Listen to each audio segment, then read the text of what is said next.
maybe it's just me, but like we feel like we're policing each other's behavior a little too much. Like, do you have an e-reader? Which one? Is it from Amazon? Do you read that problematic author? Oh, not that one. No, not that one either. Do you actually like matcha? Do you like those jewelries, or are you trying to be someone else? One of my goals in my life is to be less on the internet. And one of the reasons that I want to be less on the internet is so that I am a more well-adjusted human adult.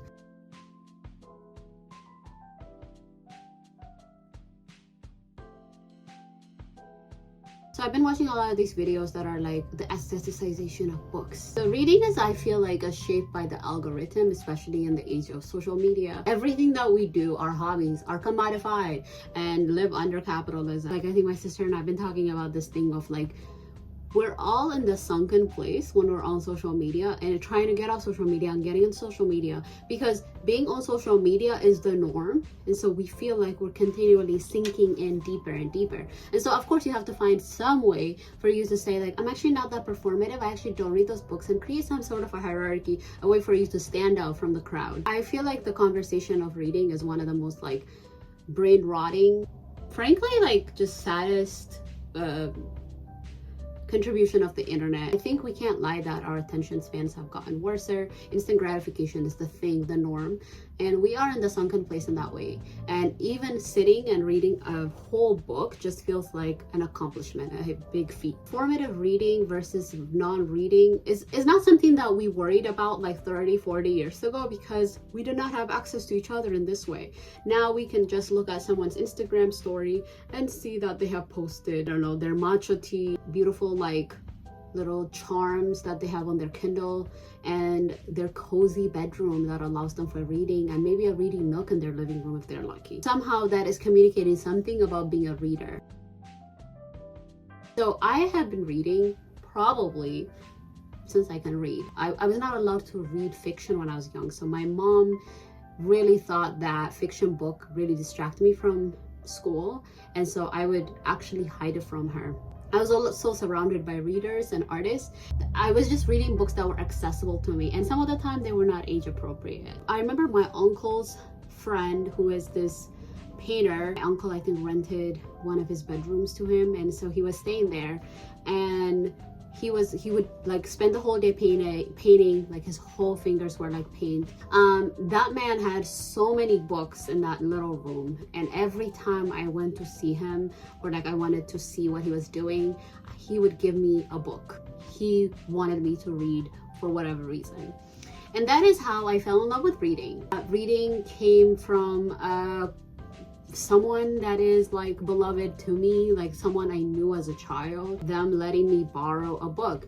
And then when I came to the US, libraries became my sanctuary. Libraries were a place that I found that I could escape to other places and find solace and find comfort and calm, especially like living in a household where it was pretty, well, how shall I say this? Not a lot going on most of the time, because I came from a very chaotic and activated place, and all of a sudden I was in suburbia, United States. Books are a way for me to escape and find solace. Reading has always felt like something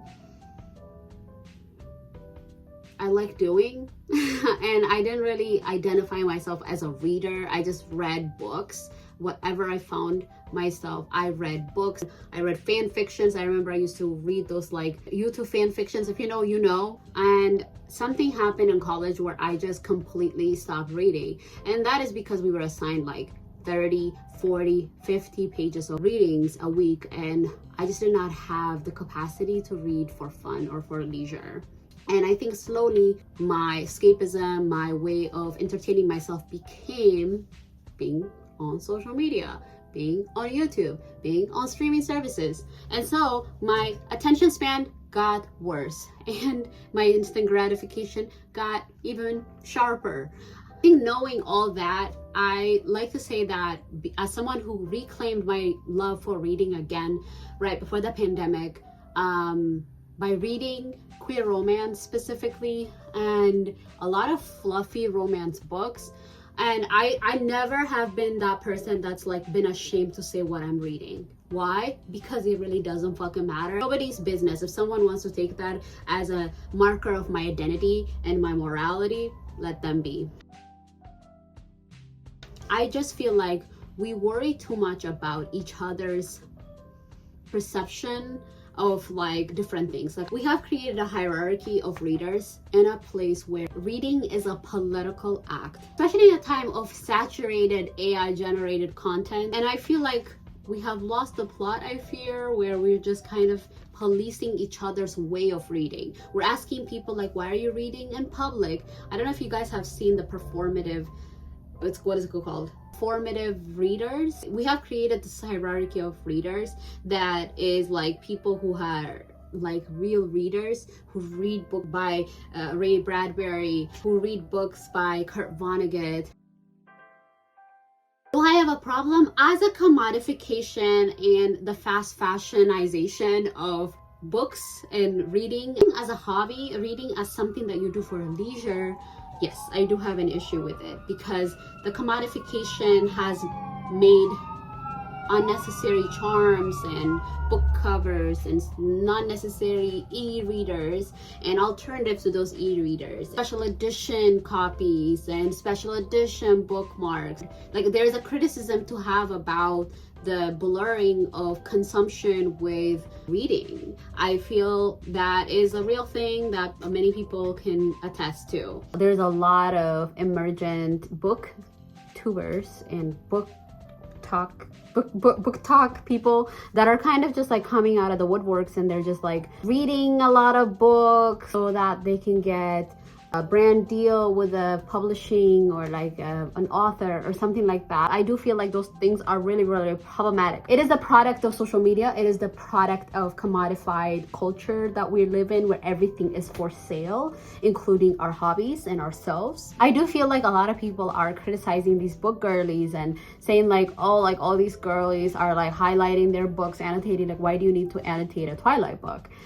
Why do you care? Why do you care? I think we're policing people to the details of what they are doing. Every behavior is surveilled in some way. There is an elephant in the room, and the elephant in the room is misogyny. I feel like when women have hobbies and do anything, and tends to be very girly and very female coded, and even when it's not female coded, right? Or like feminine coded, it is criticized by the masses. There's think pieces, there is video essays saying like, who are the real readers, the authentic readers. This is like a tale as old as time. Misogyny is tale as old as time. And I think that's something that I'm not seeing in a lot of these like think pieces and book talk essays. There's not a conversation of misogyny. We can have a conversation about capitalism, like pink capitalism, and then a conversation about how women's hobbies are always deprioritized and looked down upon as something that is performative, or they're doing for attention or some sort of like societal currency. I feel like that is the big elephant in the room, and I think it's really important to name it. A lot of this critical video essays that people put out and use the examples of all these Instagram reels and also TikToks, they always use women because women post about their things more, especially with lifestyle content creation. There is a ton of like booktubers that are new, and book talk people and bookstagram people that are saying like, hey, I've been doing this for a while and this is what I've been doing.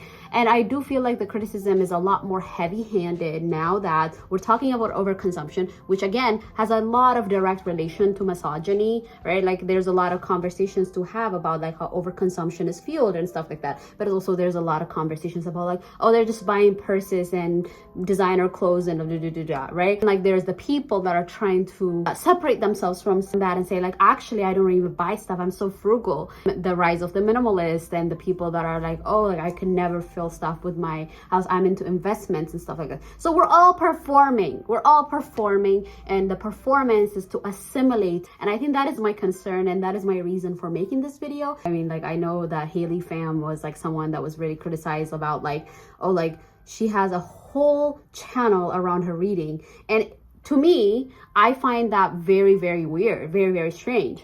But it's a job. At the end of the day, it's a job. That is not someone that is normal reader in the wild. That is literally her whole job with millions and millions of followers, right? Like when we talk about these critical conversation, I think it's important to name the roots of it. And the roots of it, right, that kind of go to misogyny.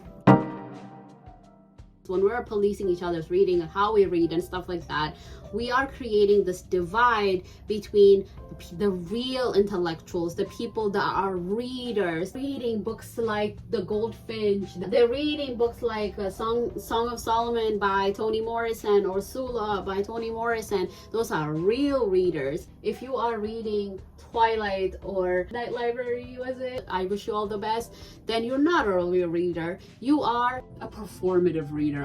If you are reading, you're a reader. I run, and one of the things that one of the coaches that I like, he says is that if you're running, you're a runner.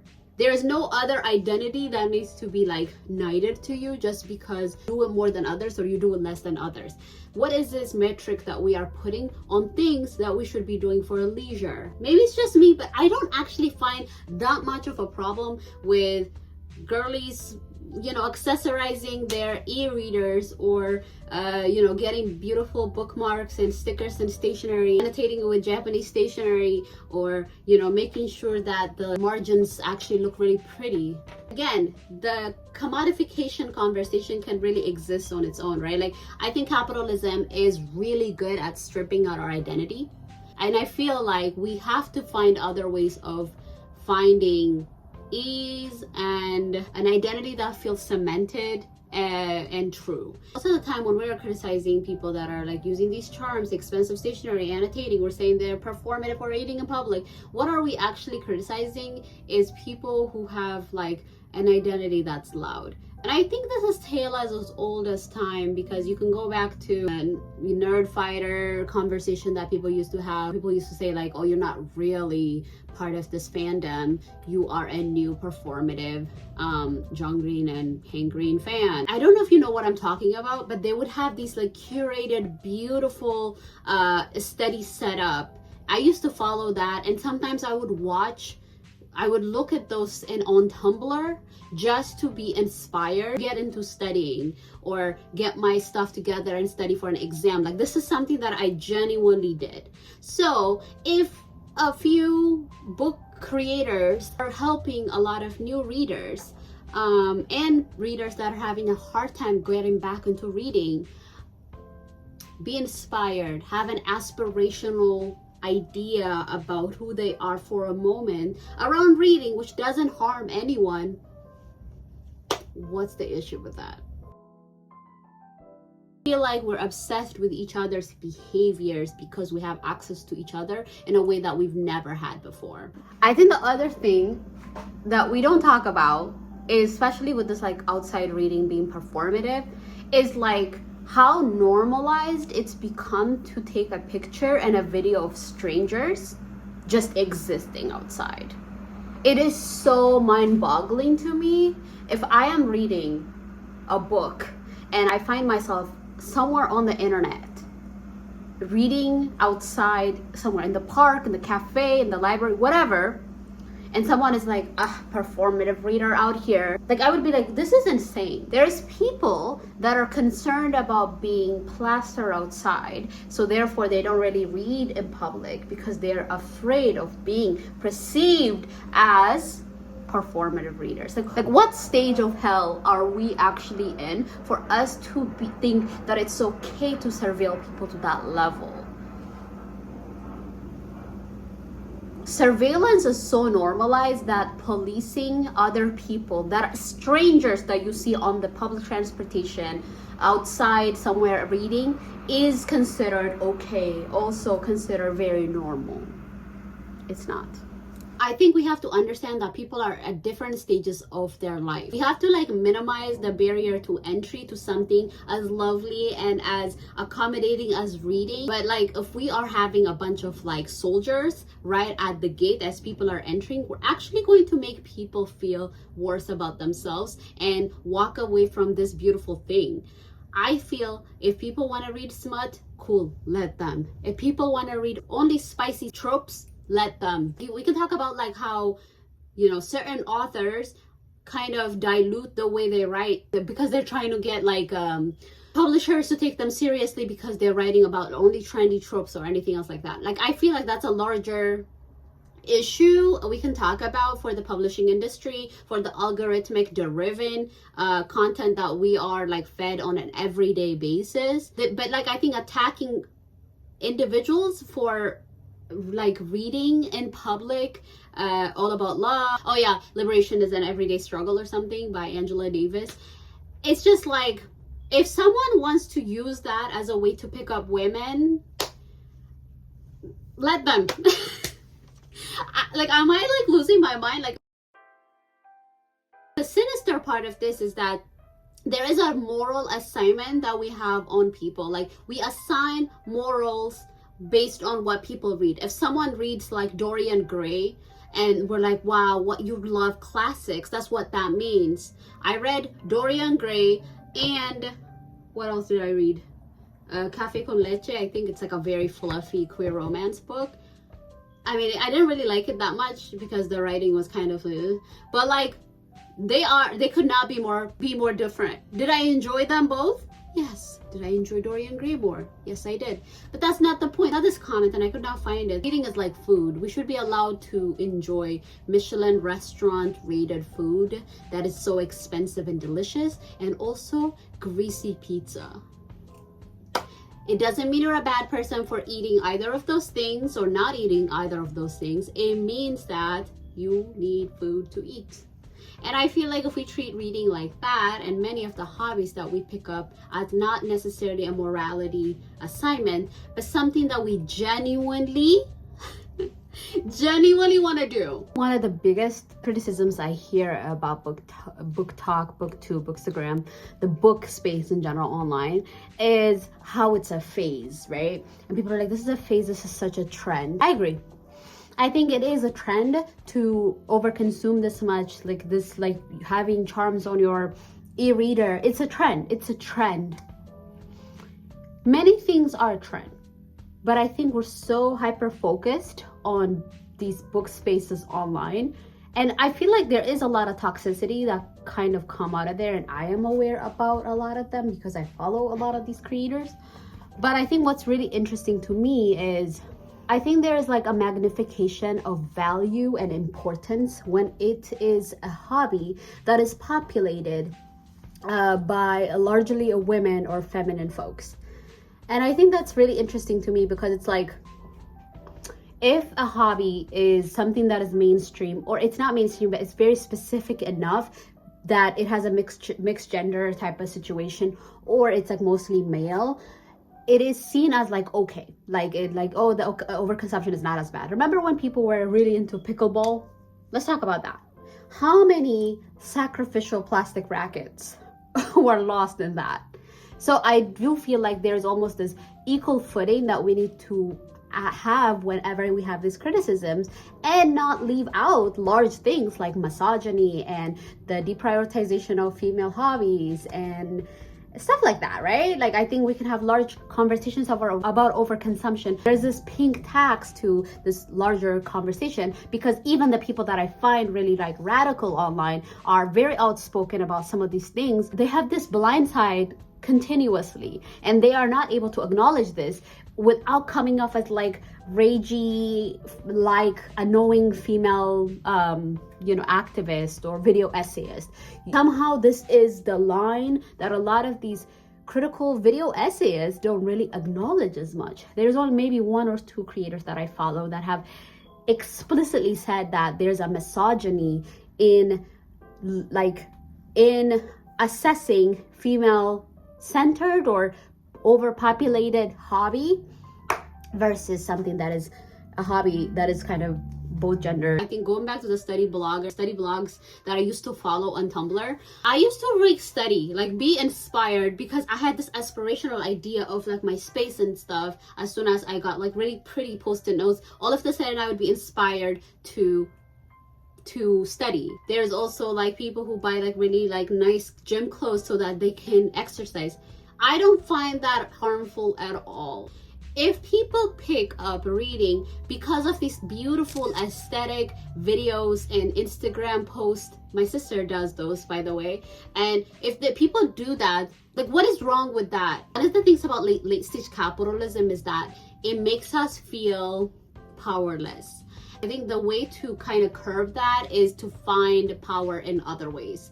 Like, and by that I mean, I feel like a lot of us are trying to hold our identity that feels a little bit better or more important or more valuable than what others are holding to be is important, is one of the ways that humans have found like verification of authenticity. There is this hierarchy of like, if you read the classics or if you read the Twilight books, then you are this. It's not a binary in the way that we read what we want. I read by mood. For instance, I was reading some smutty queer romance last year, and now I'm reading Blood of the Machine. It's like a comprehensive book about the history of automation. One of the downfalls of having this productivity fueled by capitalism culture on the internet is that reading has become a chore. Reading has become one of those things that you have to cross out before you go to bed so that you are productive the next day. If I don't feel like reading, I don't read. There's times where I just don't read for a month or two. And then there's times where I just read every day. That's sort of like my thoughts, but I do have some recommendation if you're someone who do consume these conversations of like authentic self, performative self, who's reading, who's a real reader, or like those like larger cultural conversation about reading. Here are my recommendations that have helped me.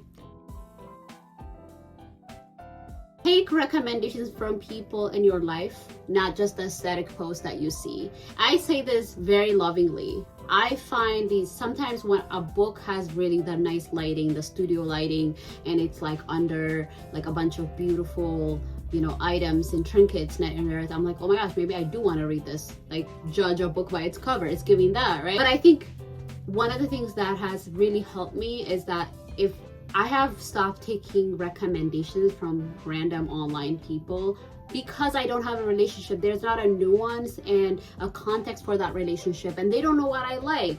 So they might recommend something that is completely universalized, right? Hearing it from my sister or like a friend is so much more valuable because they know what I like. They know my personality. So they're able to give me a reading recommendation that feels contextual. But you're taking these recommendations from random ass people, random ass aesthetic posts that you have no relationships with. And I feel like that makes reading really hard because you keep going into the reading. You're not deepening your relationship with reading in any way. You are deepening your relationship with that person. It's a parasocial relationship or with a person that you don't know. I have friends that are like, oh, you would love this book because it has these elements. And I would just suss it out, right? Take recommendations from the people you have relationships with. If you are a reader trying to get into a community and you want to be a community, try to do that offline as well, not just the bookstagram. You know, I'm big on community on this channel. I don't believe that bookstagram, book talk is a bad community to be a part of, right? Every community has its own downfalls and stuff like that. But try to find something offline as well. Maybe start a small book club or join a book club. Try to find people in your real life that you consistently talk about books with. Maybe it's your Instagram story that you can just post it. And you know, one person can interact with it. The fact that person that you know in real life is interacting with it, that is significant. Sometimes what we do is like we flatten whatever we see and hear and witness on the internet, and we apply it to our real life. Nobody cares about real books anymore. Okay, have you talked to people in your real life about it? There is an ease to being in an online community where you don't even have to leave your bed for. But real community does require some inconveniences. And I think one of those inconveniences is for it not to be that easy because it does require some sort of a mutual effort. Also get inspirations from those book clubs or, you know, those community spaces in real life because they know what you like. Oh, you didn't like that book. Okay, what are the elements of the thing that you didn't like? Okay, let's try to find you a book that works. And you talk through it.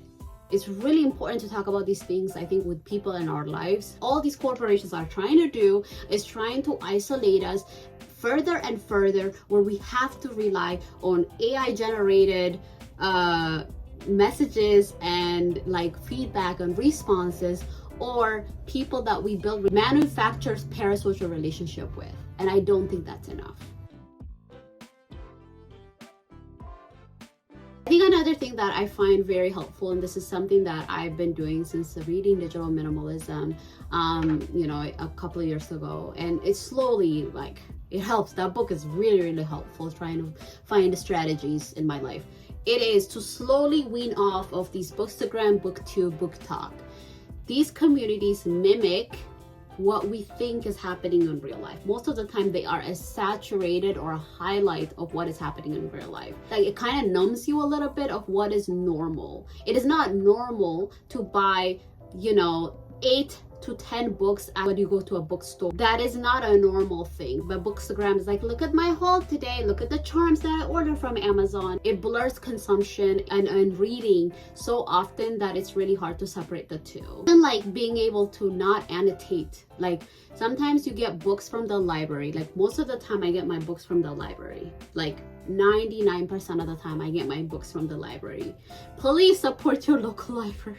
If you are someone who's having a moment with like, I have to purchase books because they're the only way that I find enjoyment or whatever, have a little book buying freeze and see how you feel. And if you're having like if you're having like such a significant withdrawal issue, and you cannot control yourself, maybe try to put like 1 book a month or something like that, so you have something to look forward to.